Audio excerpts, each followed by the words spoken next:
baby, real talk. What's it like to be a drug dealer, Jay? Can I ask that again? What's it like to be a drug dealer, Jay? I don't know, what's it like being a drug customer? Brian. I knew on the drive here, I was going fuck, I know he's going to say that. Good. Thank Is you. it? Yeah, Good. Good. Oh, And dear. this whole line, do you want to hear my line? You're going to meet someone and Yep. you're rehearsing everything you're going to say to them. No, I'm not as socially anxious as you are, but yeah, go Bullshit. ahead. Yeah, I'll play along. I'll yes and you. Can I tell you this? I'll tell you the script. I'm only embarrassing myself. Fuck, Yeah. I'm sorry about that. Crackling. So I was like, okay, I'm going to ask Jay about drug dealing. He's going and he's going to say, what's it like to be on the other end of it? and I'm going to say, I was a drug dealer too. Well, It takes two to make a deal. yeah. Okay. I was just on the other side of it. Yeah, sure, so we're both yeah. in the deal. Yeah. I'm with you on it, but it's really like vendor and Vending. yeah, yeah, machine. vendy. Vendy. Yeah, like when you say vending machine, you make me think of you ever hear about in Japan you can buy women's underwear from a vending machine? Oh, I don't. Is that like an internet urban legend or is that legit? Jamie, can you? All right. Sorry. Yes. Yeah. Women's underwear vending machine. Go ahead. I don't know, man, but it's fun. It sounds great. I hope that's true. Could it possibly be that popular? Oh, hey, OnlyFans. As an example of how that. There's okay. feet-only OnlyFans that are like $10,000 a month. So, Holy shit, shut this off. yeah. Real talk, no, only feet. Yeah, there's not Real- even good stuff. And I'm real- like, okay. But whatever. Allegedly. So what's it like? Oh, I mean, it was only like a 12 to 18-month period. But it was cool because, it wasn't drug dealing an episode of The Wire or it wasn't seedy. It was really just rich assholes in the Melbourne hospitality scene and I basically worked in that industry, worked at a hotel and got good at selling. I was just a natural salesman and just discovered that I could do that with drugs. Doesn't Coke sell itself? I mean, yeah, but only to Coke fiends. Yeah, but once you pop, you can't stop. So you got to get them over the line. Do you ever sell to a first-time user? By the way, so, yeah. we are promoting drugs on this podcast. Drugs are fun. Drugs are so fun. They sell themselves. Yeah. So, you ever... Don't do it. Don't. You ever do it? All right, well, look, I mean, really, the way that I got into the actual, illicit side of it was I was working in a hotel, it was a cafe, restaurant, and hotel in the Melbourne CBD, and it was a decent place. Uh-huh. And I was a teenager, and I was working there, waiter basically, and the tip culture's not a massive thing in Australia, but it exists. And really, one day I got approached by this guy because I was basically half asleep on my job. How do you sleep at a cafe, working in a cafe? Well, it was a restaurant, so they did the breakfast. I used to do the breakfast shift where I'd start at 5 a.m., work for 4 hours, go home and sleep, and then come back and do the dinner shift. And because it was a hotel restaurant, I would see the guests staying for breakfast, and then they'd either go to work or whatever they were doing, and then I'd see them for dinner. So I would see the same people pretty consistently, and I was really only looking after the in-house guests. I wasn't dealing with people coming in from the street. You'd have a few dinner reservations, but it was hotel guests. And so this one guy, and I'm 17 at the time, and this one guy comes up to me, and basically I'm fried. I basically look stoned, and he comes up, and he's on a work conference thing, and so he's from out of town. And he comes up and he's like, "Oh, hey man, you seem like a pretty chill dude." And I'm like, "Thanks, dude, I guess." And he's like, "Hey, can you get me any green?" And I'm like, "What?" And he's like, "Can you get me any Mary Jane?" And I'm like, "Fucking, huh?" And he's like, "Weed, dude.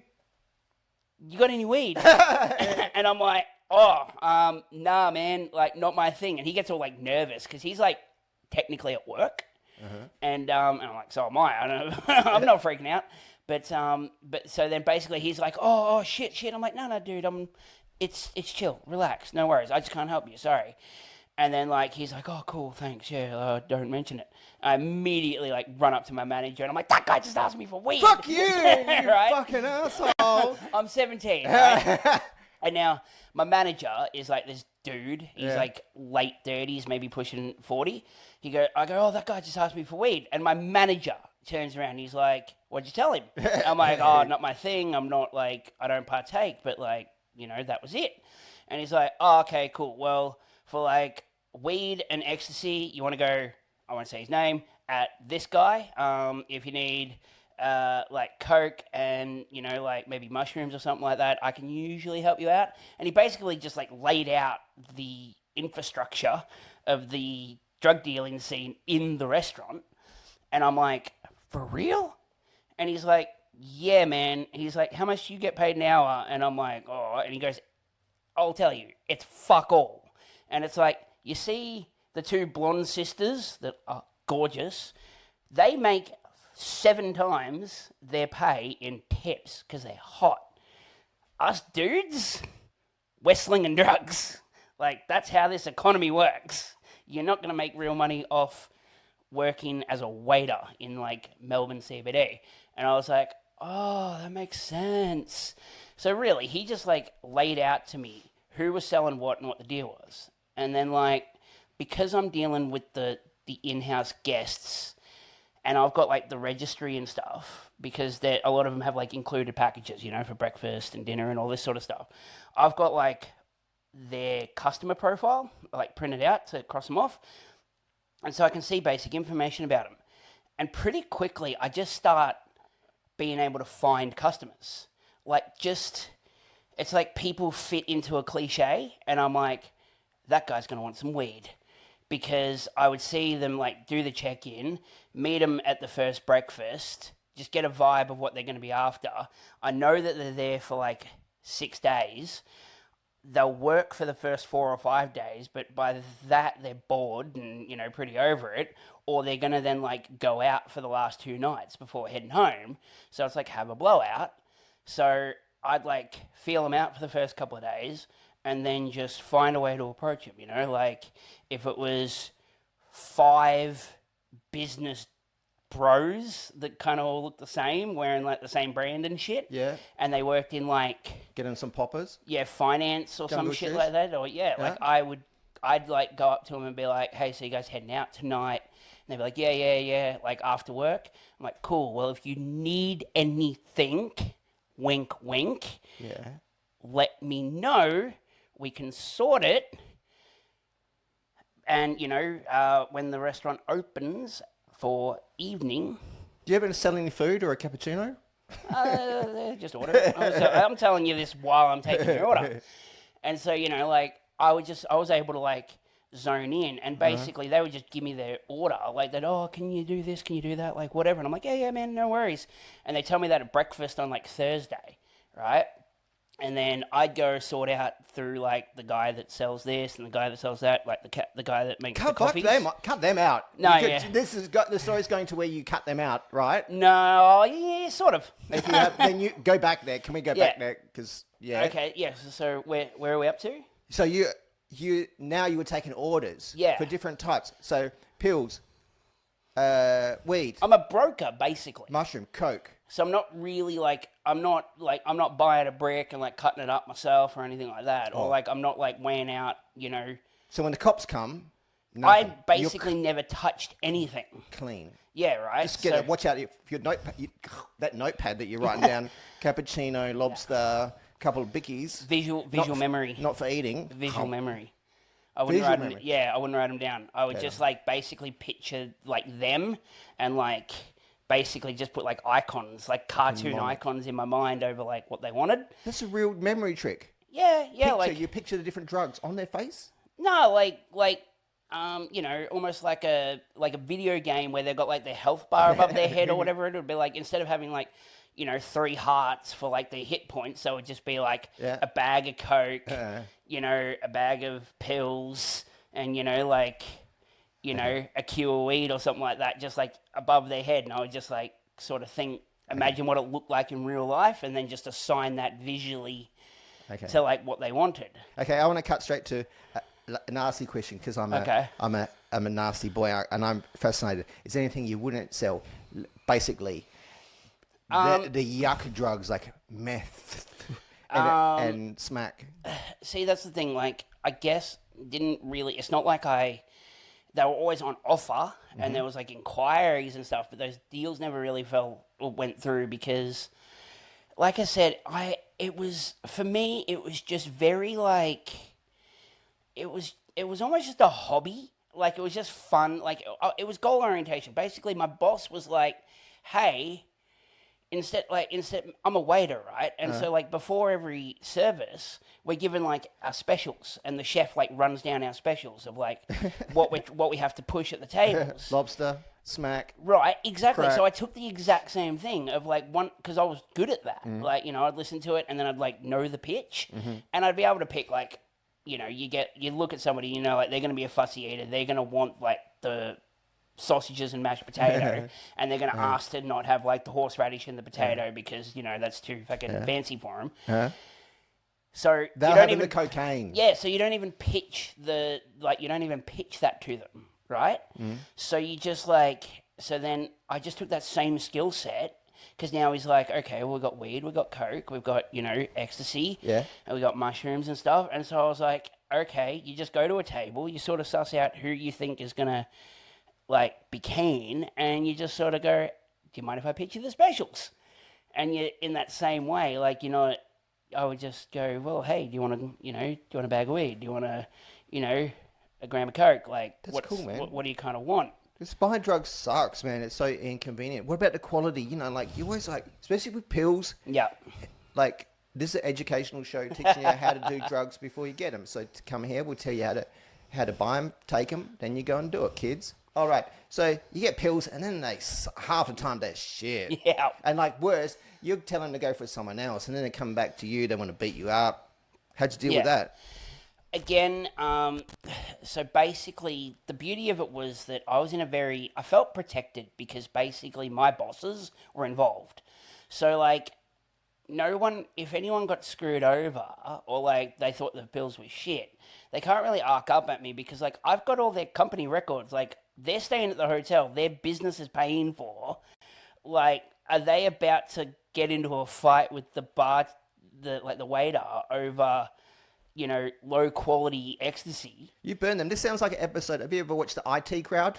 No. Oh, I mean, I've seen clips, but yeah, I haven't. Yeah. It's a show. People know it. TJ Miller. People, nah, not even close. No? Nah. But, That's the British Is one, that isn't British? it? Is there? I'm thinking Workaholics. No, IT Crowd's that guy. Yeah, it's British. There's a dark-skinned guy with you can say dark-skinned guy, and with a funny afro. Yeah. Then there's the funny Iowati, whatever. Yeah. Yeah, that one. Yeah. That's what I'm picturing.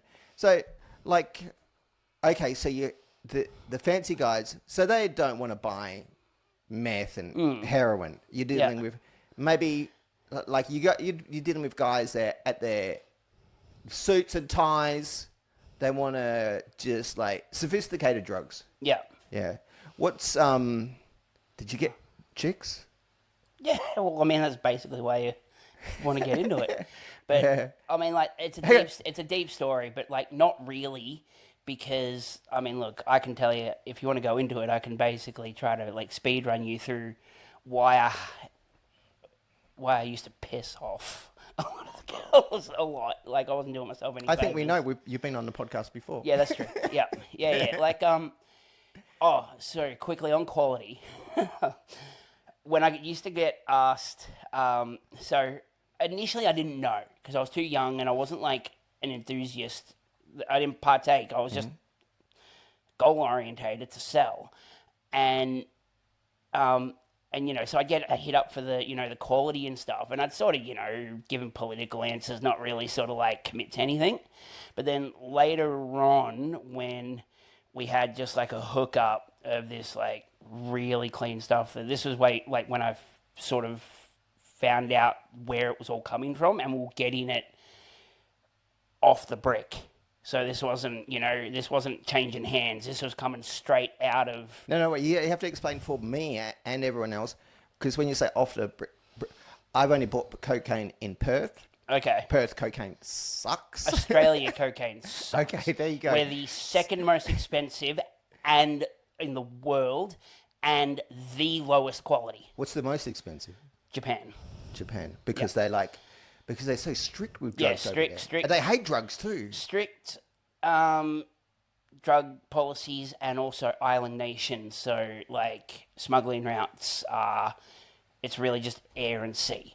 So, you can't, in the US, you've got Mexico, Canada, you've got, road, air, and, sea freight and everything like that. So, Australia's, it's shitty because, like, it's really expensive, but smugglers don't really want to send it here because there's a good chance it'll get seized. And then so like what does get down here is like what does get through to us is like then has to go around to a lot of people. I always had this fantasy of like, I always wanted to be a drug dealer because I always thought dealing drugs was cool. Yeah. I never got past being a drug addict. Yeah.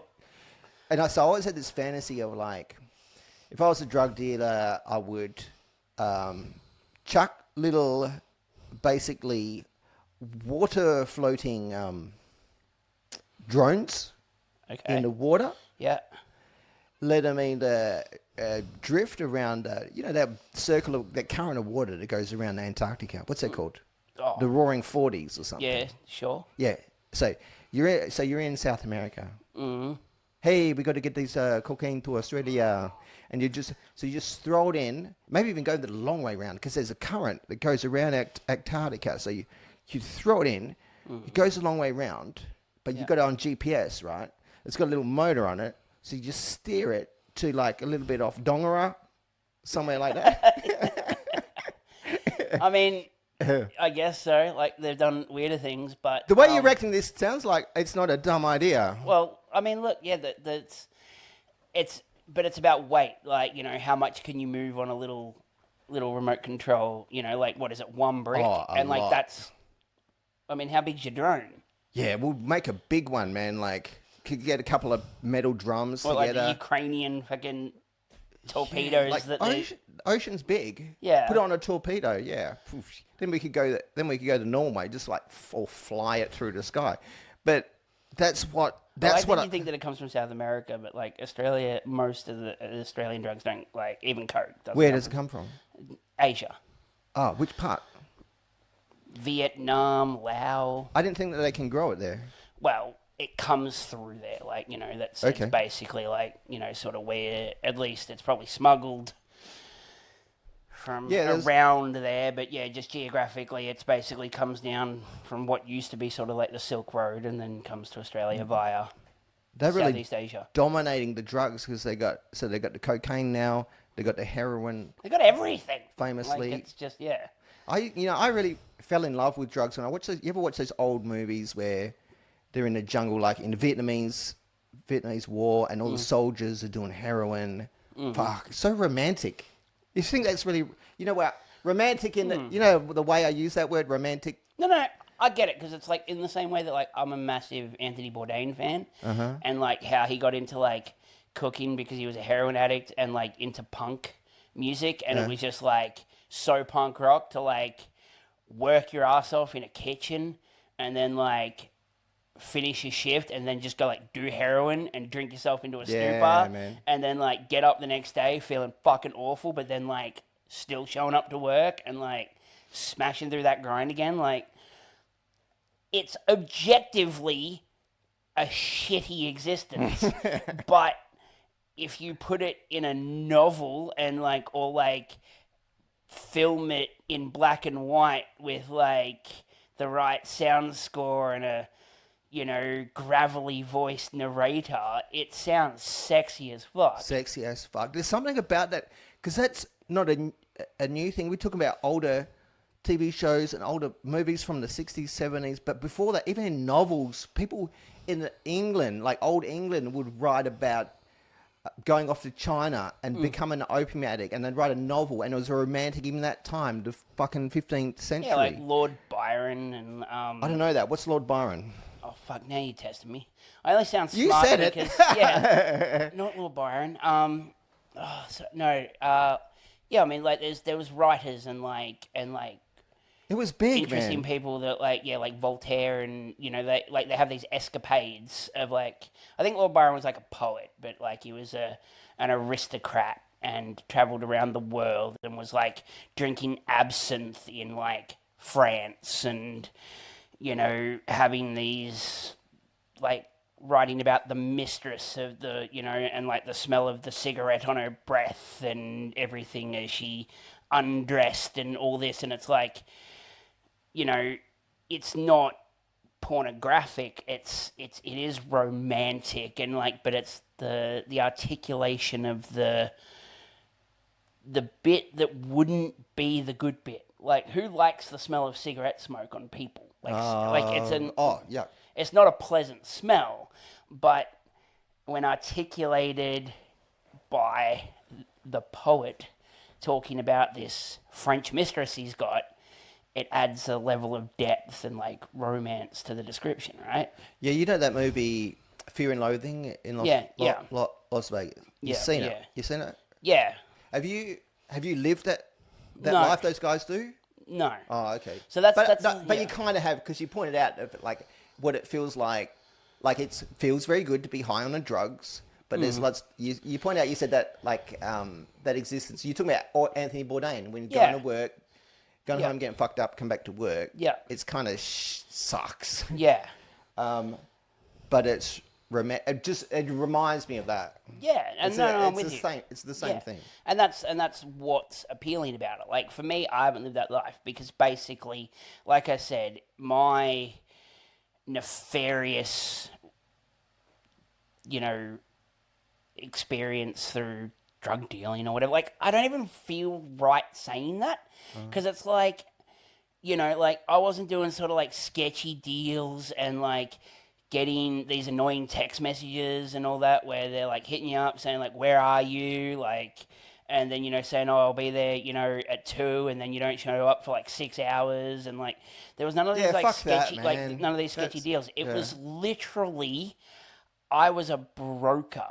Like, I could spot what people wanted, and I knew how to just sort of say it. And I'm short. I've always been overweight. I'm particularly fat at the moment, but like, I don't come across as threatening. Like, so if I say something fucked up, like, no one thinks I'm a cop. Like, nobody thinks that I'm like anything other than just this cool dude that's offering to sell me drugs. Like, not even cool, but just like this goofy dude. So it's like, I could approach anybody and not offend them. All right, but you notice how in the movies the boss drug dealer is always weird like that. Well, like, it's like, I can tell you my supplier. yeah, I want to hear it. Yeah. So, all right, I want to say this carefully, but No, don't. no. I'll tell you like the interesting parts. I just don't want to give away the too much detail, but the right detail. Mm-hmm. So the guy that I eventually would get the good stuff from was a gay forensic accountant. What did he do? Murder numbers? And then figure out that he had done it?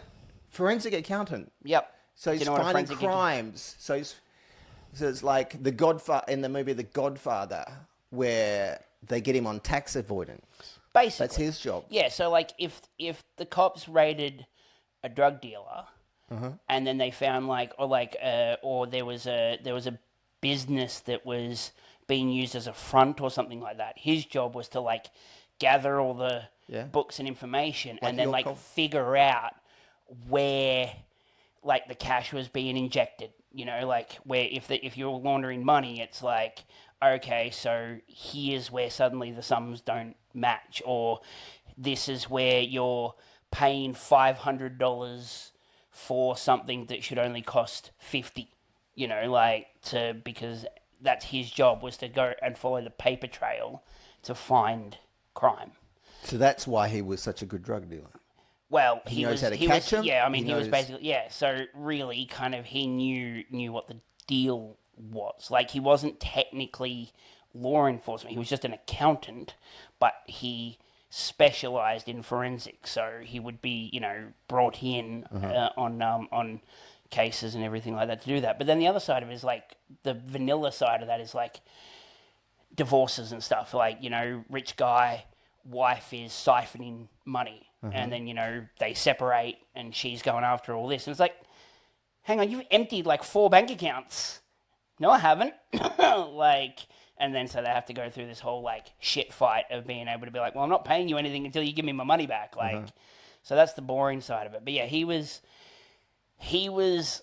the most cliche version of a gay drug kingpin that you could possibly imagine. Like, I mean, silk robe with nothing on underneath, and like lived basically in a hotel suite like 90% of his time, because he just basically sort of move around a little bit and bounce around. Yeah, like, he was just, you could not, if you wrote this guy in a film and like casted it perfectly, people would be like, come on, this is like shitty writing. Like, could you be any more cliche on all of these things? I love those characters. It make me think of that guy in Boogie Nights. You remember that guy in Boogie Nights where Mark Wahlberg turns up? It's the climax where that drug deal goes wrong, and the guy that you just mentioned answers the door, and then they come in, do some drugs, and he basically pulls out a shotgun. Anyway, what happened with your guy? Oh, I mean, he was cool. It was just... Did you get under that silk robe? No, it was... But, I mean... he was always, like... It was always very cordial. And because, again, it was just sort of business. And, like, I wasn't a drug fiend. Like, it was just a case of... But once I started dealing with him, it did start to get a little bit too real for me, and it started getting a little bit scary. Was he a drug fiend? Yeah. Oh, yeah. That's what we're picturing now. So he basically was the organizer. Like, so he was the one that was in contact with whoever was overseas that he was dealing with, and then, had the contacts to get the stuff into the country. And then, so you want to talk about quality, right? So because it was coming in still wrapped in like the newspaper from like its origin source and everything, it hadn't... Yeah, sometimes it can still come in not as pure as you'd like it to be, but it hasn't been stepped on by like the local drug deal, like the Australian drug dealers, because like everyone's got that mate who can like always get you a gram, right? But he's like the 6th guy to have touched it after it's come in off the brick, and every motherfucker has cut it like down the line because everyone's trying to like stretch it and get their profit because it's so fucking expensive. Yeah, it's like vanilla, like milk powder at the end. Or freaking Nodos. People put Nodos in it because it was like still caffeine, and they think that it's gonna like make you still like up. Just put some meth in it. I don't understand. Yeah. Once you I did meth a lot. I didn't understand people would do cocaine after you've done meth. Like when I did cocaine, it never worked because I always say high on meth. Yeah.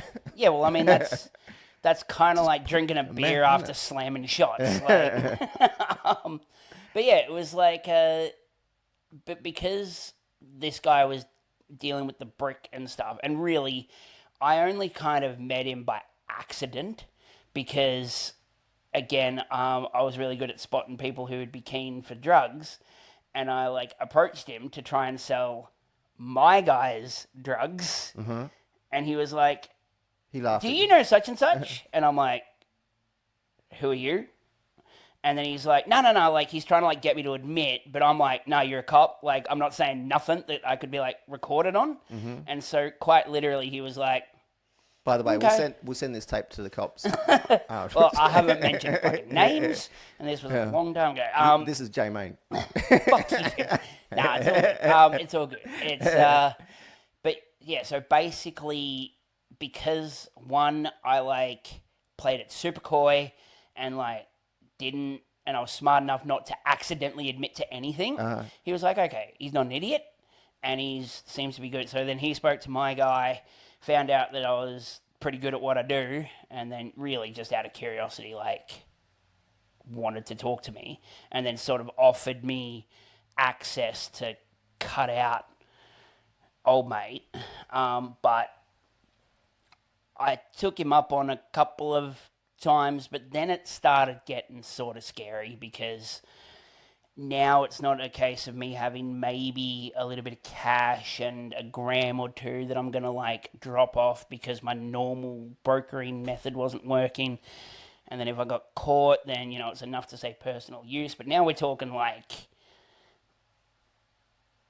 trafficking quantities. Bricks. Not bricks, but, like, you know. A lot. 12 gram, you know, like... Too much. It And was ounce. more than you'd wave Yeah. in front of the cops when you Yeah, drove like- past. Yeah, like... Yeah, to the point, and that was when... And again, I'm still a teenager. Like, no, I was driving at this point. So, you know, I'm, like, in my 20s. And I also was making a little bit of money, but I wasn't making the money. So it was like, really, it was just supplementing income. And I was still living at home, and it's like, and I knew that my parents aren't stupid. How can a guy that's on, like, a waiter's wage, who's, you know, like, not coming in, like, I can only have so much cash on me and call it tips, because, you know, my parents would be like, how the fuck are you buying every new Xbox game and, like, every new Xbox as it comes out? Sex work. You should have told them sex work. And it's like, so I started getting a bit like, this is going to go bad. Like, I've seen enough movies, and, like, I also knew a few people that had gotten pinched and all that sort of stuff, where, because I wasn't, like, so deep in it that I owed people money, or, you know, I was hooked on the drug and I needed to, like, keep my supply up, I was able to kind of just, Dust your hands. yeah, like, I'm out before I got Off too... the cocaine. Yeah, I mean, that was, and then... Should have sniffed it off. Yeah, we did. We had to test it. Like, Why weren't you doing a lot of drugs? Were you doing a lot of drugs? not there was a Why not? there was a couple of benders that, like, but then the problem is that, like, it was fun in the moment, but it was always the aftermath that was just so horrific for me. You just don't stop taking No, the but drugs. even that didn't, like, different. it was. I think I've just got this thing where it's like, yeah, it wasn't an addiction thing and everything. It was just, oh my God, I feel like a juiced lemon. Like, like mentally, emotionally, physically, It did the and then you re-up. Drug But, like, I still bossiness. just felt like a jittery juiced lemon. Like, and I was like, no, this isn't I cool. think cocaine's not for you. And, I love cocaine. But it's just, I think I've just got a brain chemistry that really the only vice I cannot shake is cheeseburgers. Like, and iced coffee. Like, I can go on a bender of, like, some pretty, like, crazy drugs and be like, that was so much fun. And, you know, I can have a long weekend and then, like, still have half a gram left in a bag, and I can just, like, hide that somewhere and just know, I'll save that for, like, next occasion. Do you And it'll just understand? stay there, like, you know, Just squeeze that lemon. Give it another squeeze. Squeeze that lemon till, like, the juice is coming out of your Yeah, hands. man. You Yeah. gotta, like, because it's like, yeah, there's a point where you just, you gotta, like, it's yin and yang. Like, there's no light without dark, right? And so if you just want to go all light, which means, like, all drugs all the time, without the peaks and valleys, there's no... Yeah, that's where you see what Anthony Bourdain was talking about. you got to ride the pony all the way to the end where it falls off, and then you fucking in the pit. You the mean, black, yeah, like, like you can't, Apocalypse don't Now. romanticize rock bottom. You do. That's the romantic part. It's not romantic. It's not romantic until you see Apocalypse. Another super old movie, but like Apocalypse Now is like it's a journey into Heart of Darkness. Like drug addiction makes me think of that as well. It's the beauty. It's a romance. It's a beauty in like the fucking experience of hell. Anyway. What I hear you saying is that you didn't want to go there. Yeah, I get it. exactly. It's insane exactly. addicts. Insane. Yeah. What is it? It's about insane. It's not just addiction, but we like really romanticize that part. You know what about train spotting? My references are not going to get better. Train spotting. Ewan McGregor. Have you seen it? Again, a lot of movies I know. Oh, Yeah, it's like I've old. seen, but It's old. Yeah. But you probably know that. and you've also had a lot more time in just hours awake. So not only do you have a decade on me, you've got probably double the amount of awake hours to fill with movies. probably taken like 20 years off my life as well. Yeah, but you've But lived I've got those 20 years of movies in. Yeah. I do this thing called sleep. Well, now I sleep. Like I sleep half a day. Yeah. But yeah, Train Spotting, another, what was the Yeah, movie so reference? basically heroin addicts in Ireland, and they never get to like their stories never like the good part. It's all the shit part. Like they're homeless, they're sleeping in abandoned buildings. They're just shooting up smack every day, like shit. But so romantic, like just this. I get what you're saying, but there is a bridge too far. Like, By the way, you don't need to convince me that I'm. No, I get that. I'm like, I get it, but you know that life's not a movie, right? Like movies aren't real. No. I remember one day. I don't. I was doing something stupid as like I was probably like 19 or 20, and I think Mum saw me. We were at like a family event, and I was like trying to flip into the pool or something, and Mum's like, "Don't do that. What if you smack your head on the side, and become a quadriplegic or something?" And I'm like, "Yeah, that would suck." And she's like, "Yeah, what would you do then?" I said, "Oh, heroin." And Mum's like, "What?" And I'm like, if I'm ever a paraplegic or like whatever, and in that state, here's my goal: do heroin. If I wake up the next day, do more heroin. Licenses. That's it.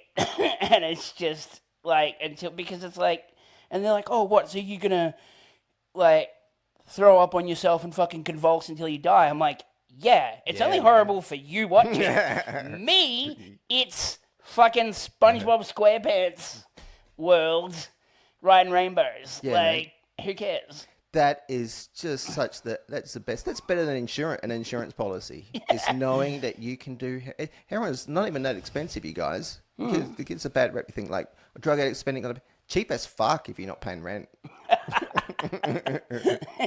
It's cheap as fuck if you don't mind paying with basically your existence. Yeah, you can always turn to sex work. Can I though? Yeah. Yeah, you can. Only fats. Yeah. .com. I get it. Yeah. Like, I mean, it is. You know what I'm realizing What? is Tell us. there's an episode in The Simpsons, and you might this episode is probably old enough for you to remember it, Oh, burn. where Bart sells his soul to Milhouse. Oh, yeah. He writes it on his thing, and then like basically he like loses his joy, and like dogs don't like him, and like his life sucks, and everything. It's like that episode is like the perfect allegory for like drug addicts, because they've thrown away something they don't think is important for something that is the most important thing for them at the time.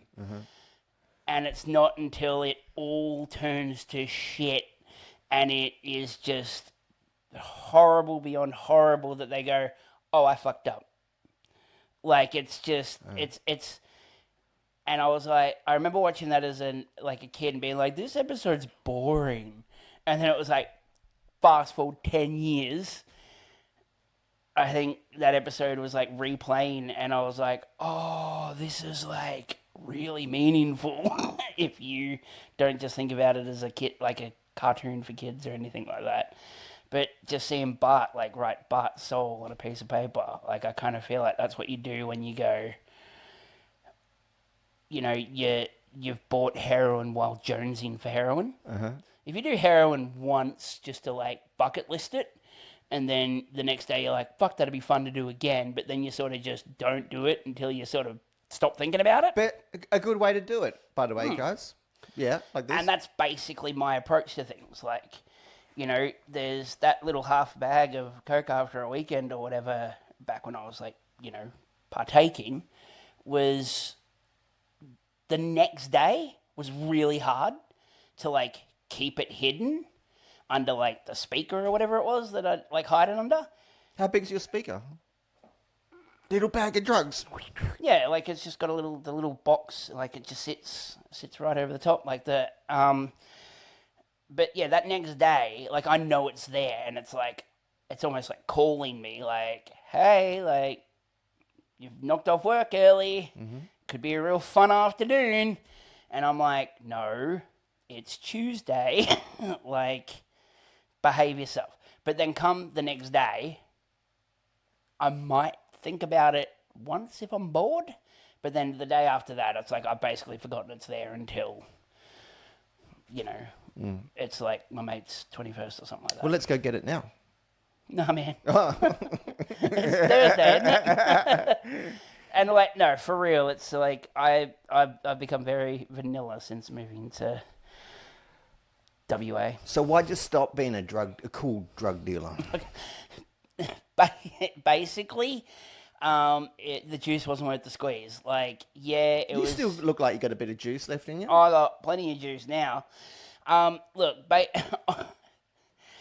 in all honesty, Yeah, haven't you been honest the whole time? Yeah. the reason I stopped, and I was like, it wasn't a long time. It was like maybe a year out of my life.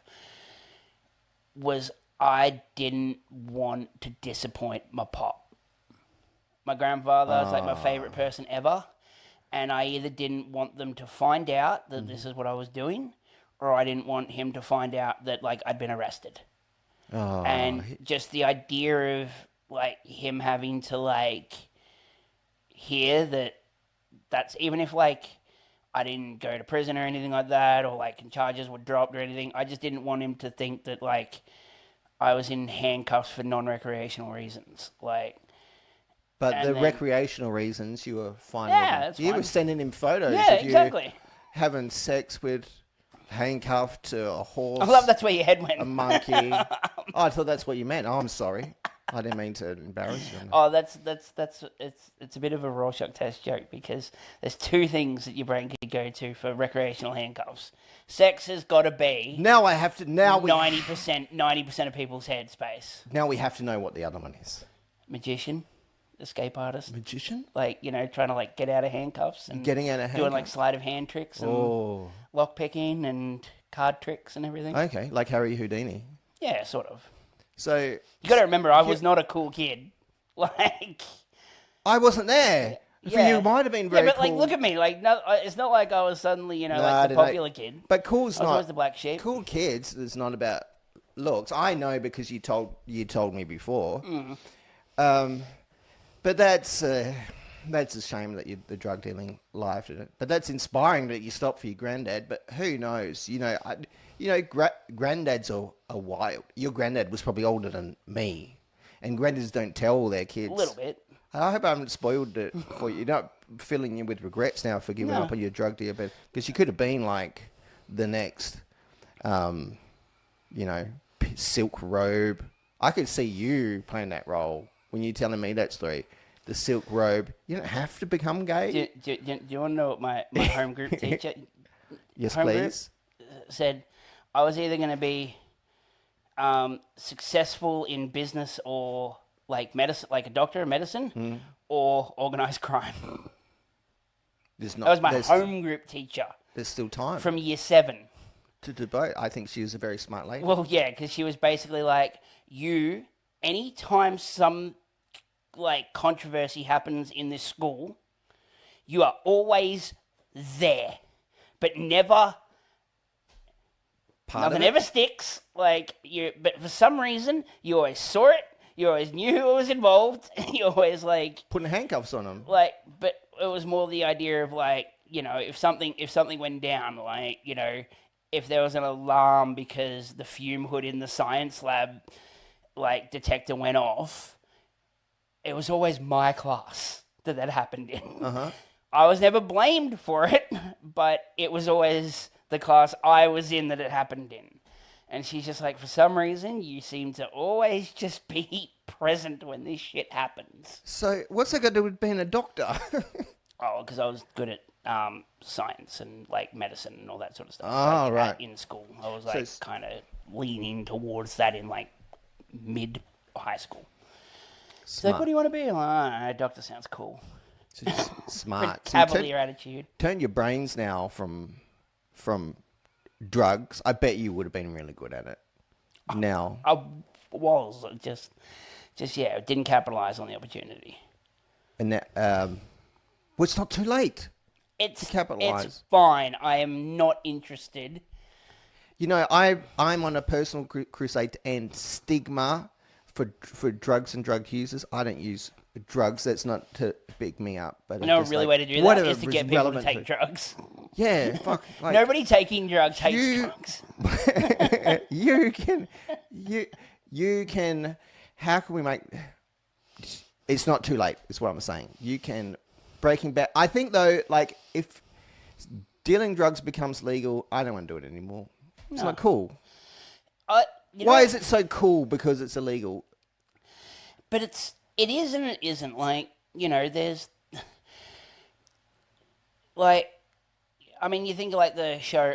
I know this is a relatively new show. So If you're gonna say I know Breaking Bad. No, Mad Men. Haven't seen it. No, I don't know that one. But but regardless, you can like picture the guy, like any of those ones where it's like a scotch on the balcony of like your office, and like while you're doing your business deal or whatever, and it's like in the movies there's always a crystal decanter filled with scotch in the corner of every like high-end lawyer's office and shit, and it's like, if I was a client and my lawyer that I'm paying like $1,000 an hour, $2,000 an hour was just like, do you want a scotch at like midday? I'm like, nah, man, how about I'm paying you by the hour, fucking solve my legal issue, not pouring scotch. drinking. If that takes you 60 seconds, that's my money. Lawyer. I never understood. Like, it's just, it's for the show, right? Yeah. And it's meant to look cool and It's a- everything, but it's like not. It's a hooker telling you she loves you, right? Like, it's not true, but it's part of the show, and you choose to believe it for that moment. But then later on, You cry after. you feel like, why did I believe that? Like, I'm an idiot. I'm better than this, but you're really not. Because then you watch the next episode or buy the next hooker. It never really changes. We just want to keep playing with ourselves and telling us that it's calling it love. You spot it. What? Hang on. You play with yourself and tell Yeah, well, tell yourself it's love. that's why they call it, You gotta self-love, right? You gotta love yourself. Yeah. I don't know. I'm trying to get a woman to love me now. I don't want to make this another relationship. I'm having fun we're going to stick on the drugs topic, but Women are just another like drug. I like what? Women are just Love. another drug. Yeah, aren't they? They And bring you that's joy, but at a price. nice. Yeah, I just like and I'm hooked. This is women is my new drug. Problem is, I was very good at getting drugs. Kind of jonesing a little bit. It's whole like why do I don't want to pay for it? Paying for drugs. You got to pay for drugs. You can't grow your own. It's like you can't you can't seduce cocaine to jump into your nose. But this is a new game. Like you got to seduce a woman. I'm chasing love now. Are you? Yeah. I mean, how's that going for you? Shit, man. When was the last time you? When was the last time you caught any love? I should get back on drugs. Drugs love me more. Drugs, was some codependent relationship, but depend. Boy, you can depend on drugs. They always do what they say on the packet. But do they? Yeah. Because I'm pretty sure that, like, from the first time you had drugs, it was a lot different from the last time you had drugs. You got to get scientific about it. Yeah. You got to balance, like, chemicals, like, sciencey, you know. This is the most crackhead thing I've ever been like, all right, like. But women, like, whoo, that's a different kind of chemistry. No, it's the same chemistry. Like, it's literally just fucking Up the same and then crash. brain chemistry reward system that you're chasing. You're just trying to get it from a different source. So that's what I think the mistake I was making is like, what about love though? Love is like this. Like we're talking about sex and cocaine is like this. Up, down. But then love.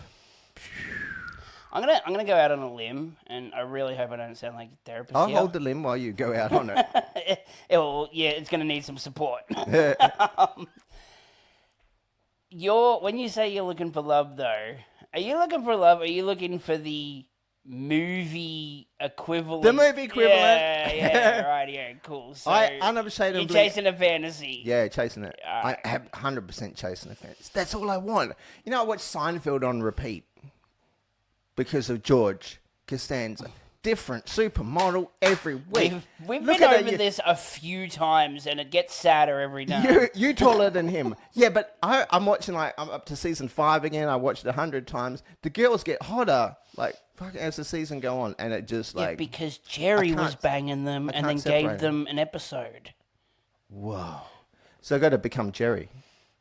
Yeah, but like real world Jerry. Not, I will do it not then. Not the show version. I will become real world Real world Joey. Joey.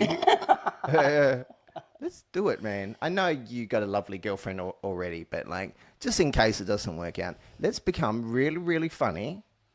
So we don't have to go back to drug dealing or drug using, and we just like get all these women.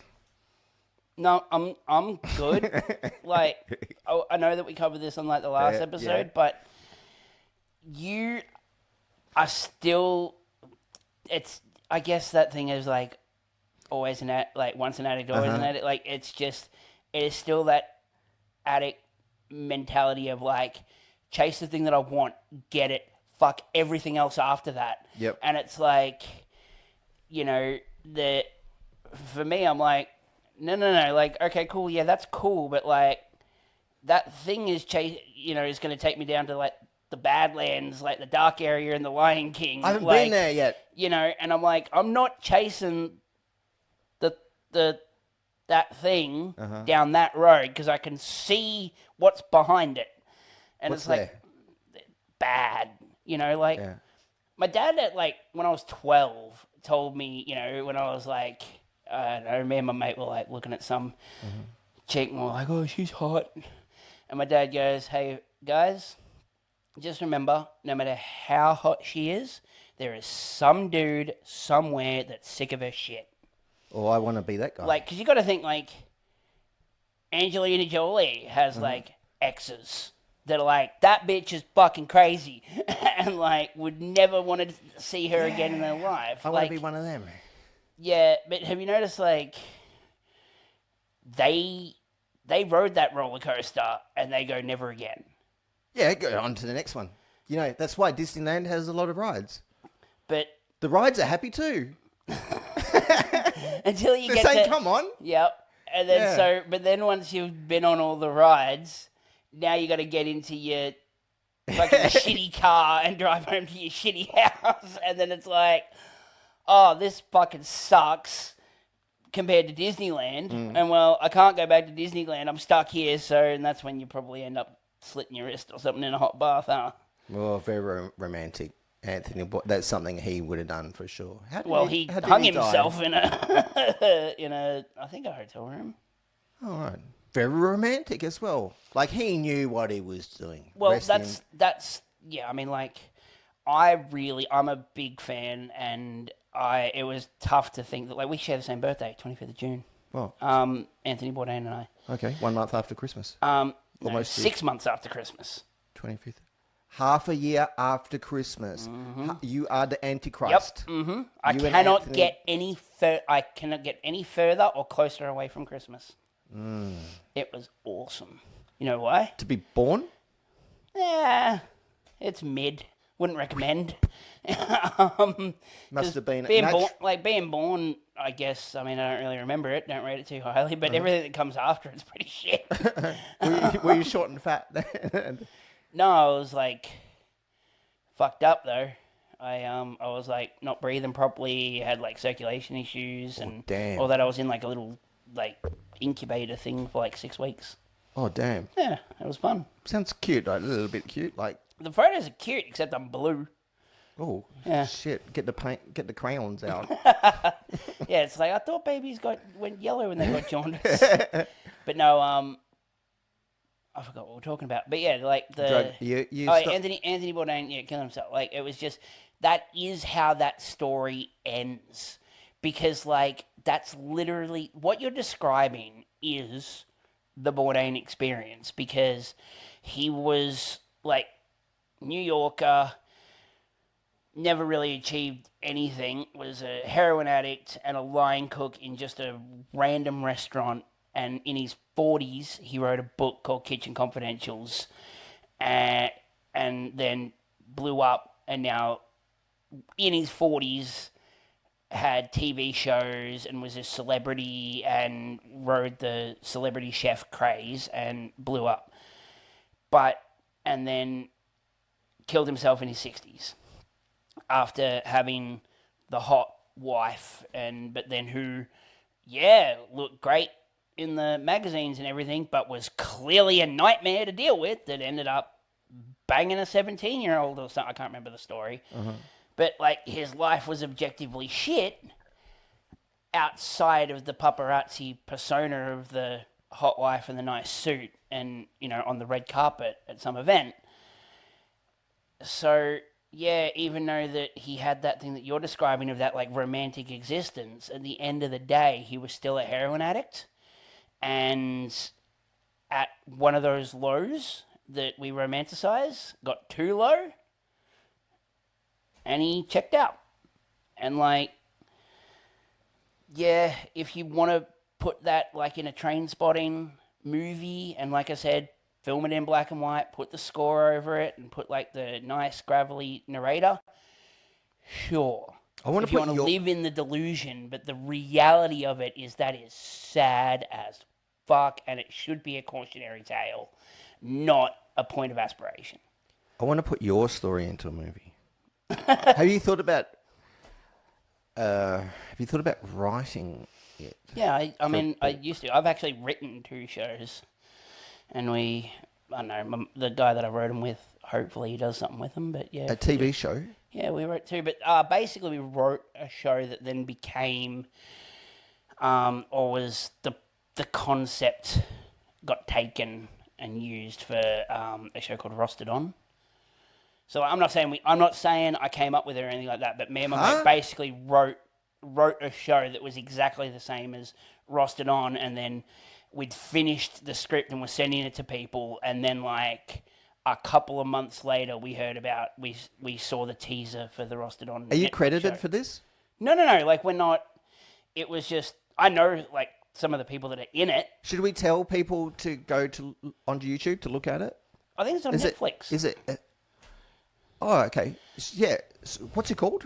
Rostered On. Rostered On. So it's, I didn't write it. Okay. Me and my mate wrote basically that show but our own version of it. It was the inspiration for what is now a real TV. It was. We were talking about it with a few people, and then thought it was a cool idea. Started writing it ourselves, and then a little while, like nearly a year later, we get told that that basically the show is being made, and 3 of the people that we spoke about this idea to were in it. And so it's like, again, I'm not accusing or saying nothing, but it's like They stole your... They stole your show. You know what's the show called again?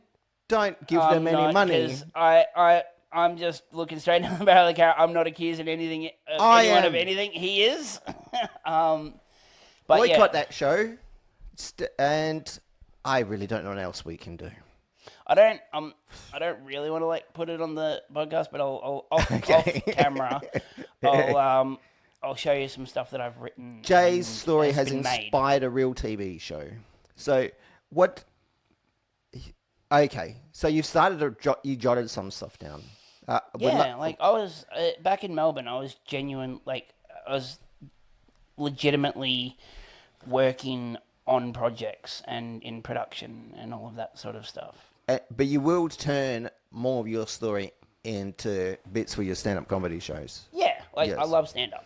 Will you excuse me for a sec, because I've made a technical failure and forgot to put the time on. And reckon we've gone for way longer than you wanted to. I want to just... We can wrap it up now if you want. That's a good... It's a professional podcast. What are we up to? 1 hour. Okay. Thanks, Jay, so much for coming on. Thanks Again? for having me. You guys can see Jay on Friday the 13th if you're in the sleepy little town of Bunbury, where we are. Please come along. You see me there too. Friday the 13th. Am I hosting that one, or is it Ross? The Prince of Wales. Oh, it's Ross. No, Ross won't be there. Okay. Ross can't join. So Okay. will you host it? Yeah, sure. I just thought he was on the poster and was... No, I changed it to Frances. Okay. Oh, Yeah. cool. Also very funny comedian, Frances Ashman. See her there on Friday too. Oh, we should mention the website. Website's up now. Go to Comedy Connect. .com.au. There you have it. On that website, you can find all the show dates. Wow, when I said professional podcast, now I really feel like I'm got goosebumps a little bit. Now we're doing a little ad for ourselves. I did want to squeeze an ad onto the podcast. I can't believe the first ad is for ourselves. ComedyConnect.com.au. You can see all our shows where Jay Main will be there and I will be there too. Frances Ashman and Ross Gear, Nick Vine, and many others. Yeah. Yep. No, it's all coming along, and we've got a few shows, and we've got a couple of bigger ones that we'll start promoting shortly. Yep. Look forward to hear about that, guys. Thank you. Thanks, Jay. Wow, that is so fun. That was fun. That feels so good.